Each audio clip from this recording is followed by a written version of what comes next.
En 1864, un enfant naît.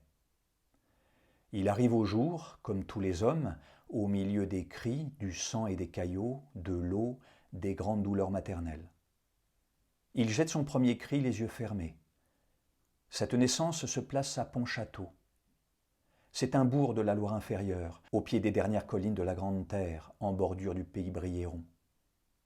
Le dimanche matin, à ces heures de la semaine où les bruits et les échos qu'éveillent les travaux des hommes, à ces heures de trêve où leurs voix et leurs mouvements sont suspendus, et lorsque le vent porte, on entend sonner, depuis la place de l'église, les clochers de la Brière, de Saint-Joachim, de Saint-André-des-Eaux, de la Chapelle des Marais, de Montoire.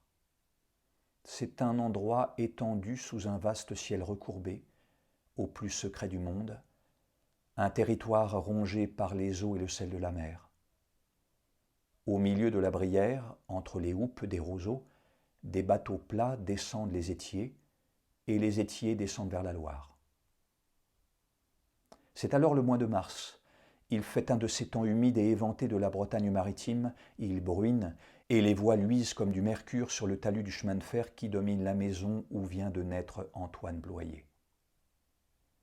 Un petit brouillard qui arrive du côté de la mer avec la marée remonte la vallée du Brivet embarrassée de joncs, de plantes d'eau, de sagittaires.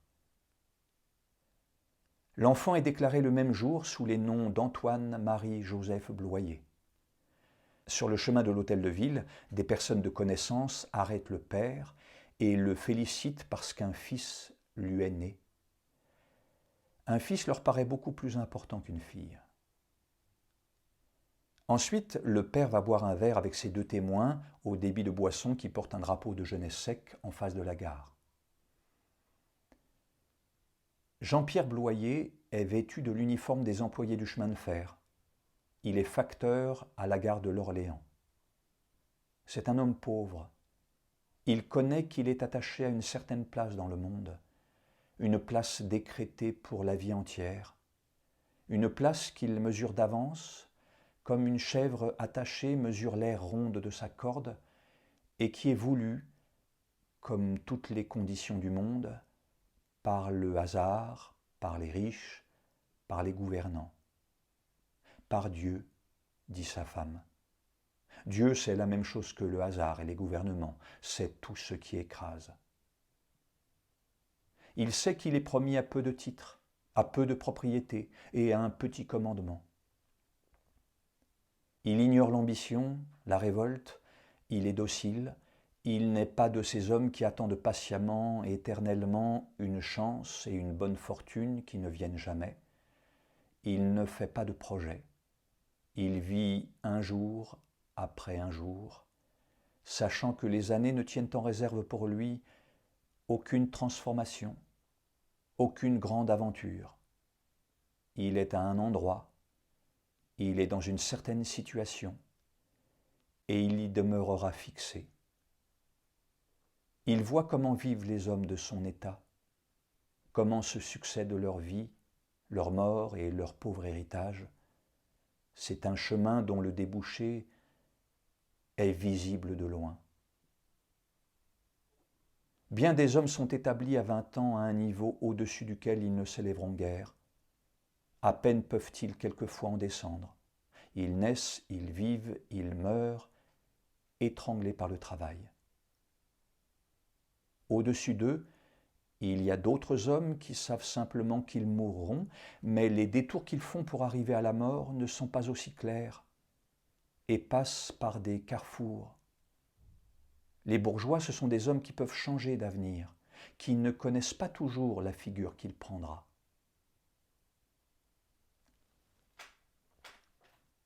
Les parents de Jean-Pierre Bloyer étaient de petits métayers, dans la montagne austère et verdoyante. Au hasard de lentes migrations dans le cœur de sa province, entre 15 et 20 ans, il a par hasard épousé la fille d'un fermier d'Allaire sur les confins du Morbihan et de l'Ille-et-Vilaine. Jean-Pierre Bloyer, sur le chemin de sa maison où doivent dormir, sous le regard des voisines, sa femme et son fils, revoit le pays de son jeune temps, cette terre grande et solitaire, tantôt sèche comme un os cuit par le soleil sur les hauteurs bâties de ces schistes coupants qui écorchent la peau des routes, tantôt humide et molle, faite de l'éponge des marais, dans les bas-fonds à herbage, dans les vallées étalées de ces rivières jaunes qui abandonnent leurs bancs de vase entre Saint-Nazaire et Dangan. C'est un pays où les hommes ne parlent pas beaucoup. Jean-Pierre Bloyer est silencieux comme eux. Bloyer est un nom de ce pays. Il y a des Bloyers morts au fond des cimetières, des Bloyers vivants arrachant leur vie dans les fermes, les villages noirs. Un Bloyer était curé de la paroisse d'Allers au temps du premier empereur. Jean-Pierre Bloyer revoit les chemins encaissés entre les talus et les ronces, les champs fermés de grandes plaques d'ardoises verticales, les châtaigneraies, les batailles de sa jeunesse avec les autres domestiques de ferme. Il revoit son mariage avec Marie Le Seuf, au temps où les filles le regardaient avec leur vif regard sournois et disaient entre elles qu'il était le plus beau garçon du village. Avec ses os solides, sa couleur et ses yeux clairs, il pense au jour où ils quittèrent la ferme des Lozeuf. Ses meubles bien cirés, ses images de la Vierge, ses grands chevaux blancs dressés dans l'écurie noire comme des statues de chevaux, ses noyers et ses houx, le pré où avait eu lieu l'énorme repas de leurs noces pour les gares, les signaux, les horaires inflexibles des trains. Depuis des années, le chemin de fer s'insinue dans ces bouts du monde. Les lignes étendent kilomètre après kilomètre leurs rubans d'acier, leurs mâts, leurs fils sur tout le corps de la Bretagne. Antoine Bloyer n'a pas un an lorsqu'on inaugure le tronçon de ligne de Rennes à Brest. Toute la France, depuis 25 ans, voit passer les trains officiels des inaugurations. Les locomotives à grands tuyaux pavoisés de rubans, de drapeaux, tout leur cuivre brillant comme le métal d'un casque, les wagons, fidèles encore à la beauté encombrante des diligences, filent, pleins d'invités, de journalistes qui découvrent la France pour la raconter à leurs abonnés sédentaires.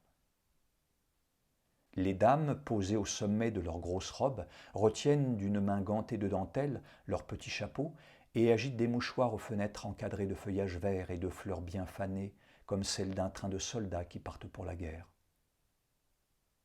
Dans les gares à peine crépies, sur des estrades, des évêques mitrés, étincelant dans le soleil comme des insectes à élytres, bénissent les trains. Les musiques militaires, assises dans des bosquets de palmiers verts, jouent les airs impériaux.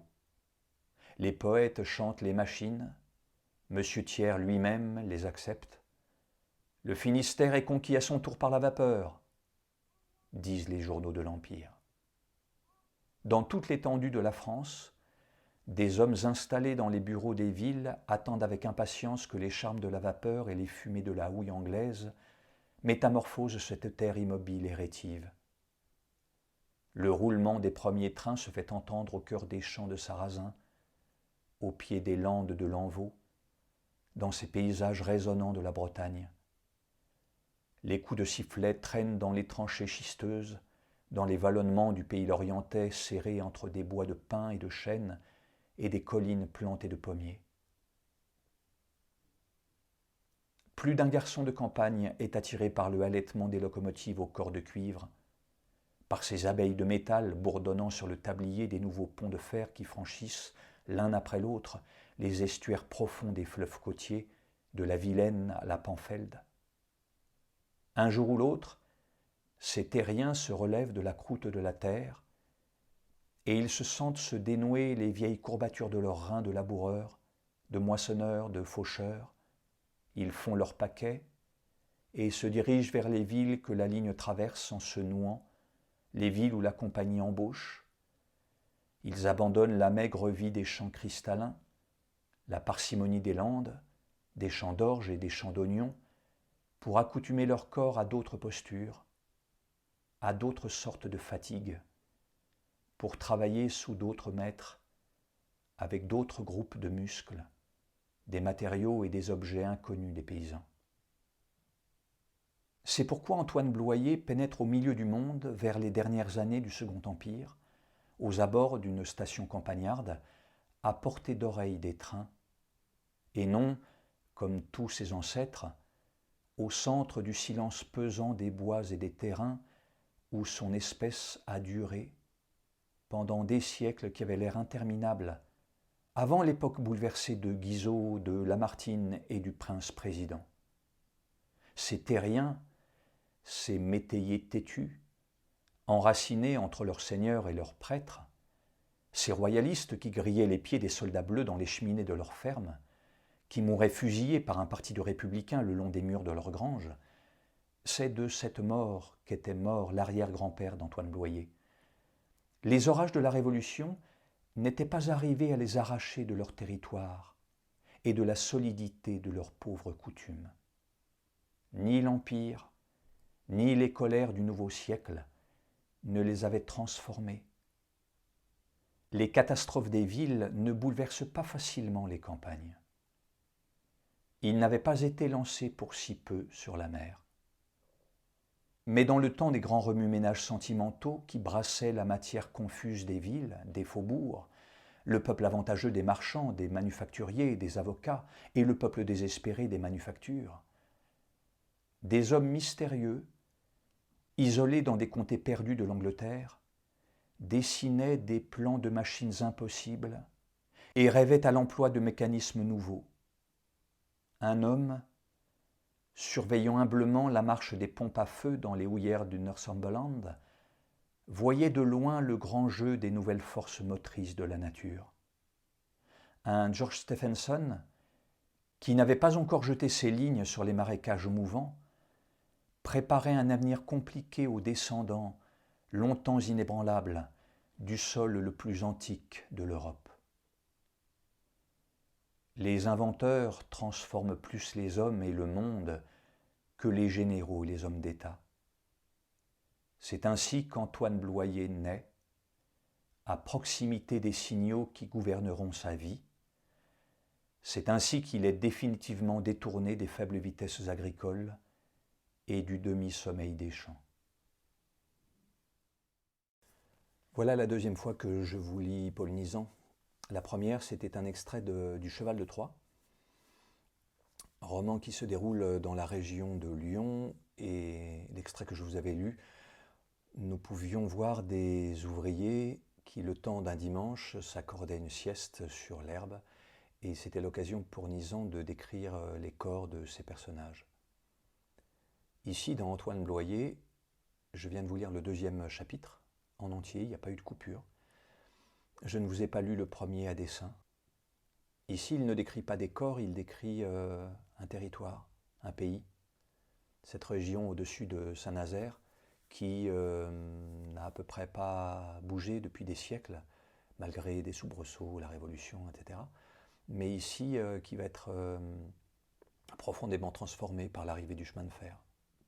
Il y a le thème de la guerre qui surgit à plusieurs reprises, que distille Nizan au fil de ses lignes, et notamment avec ces femmes qui agitent les mouchoirs comme devant un train rempli de soldats partant pour la guerre, et puis ces fanfares qui jouent des airs militaires. Ce territoire n'a pas bougé. Les femmes et les hommes n'ont pas bougé non plus. Jean-Pierre Bloyer en est le représentant dans ce roman, le père d'Antoine. Nizan le compare à une chèvre attachée à son piquet par une corde et qui a pour seule possibilité la longueur de cette corde pour se déplacer. Antoine, le fils, lui va être le représentant de ces jeunes hommes de cette région qui vont être attirés, comme l'écrit Nizan, par l'appel des locomotives. Ce roman de Paul Nizan raconte la vie d'un homme qui a une femme, des enfants, et qui va mourir. C'est une histoire toute simple. C'est peut-être l'un des livres qui m'a le plus bouleversé dans ma vie. Et j'aimerais bien vous en faire entendre 2 ou 3 autres extraits. On est loin des grands champs de bataille et des actions héroïques à la Stendhal ou à la Hugo. On est dans quelque chose de plus intime et les bouleversements sont moins visibles, beaucoup plus souterrains, mais ils n'en sont pas moins puissants. Et il nous parle, je pense, ô combien de notre humanité. Voilà, je vous remercie pour l'écoute et je vous dis à une prochaine fois pour d'autres traversées.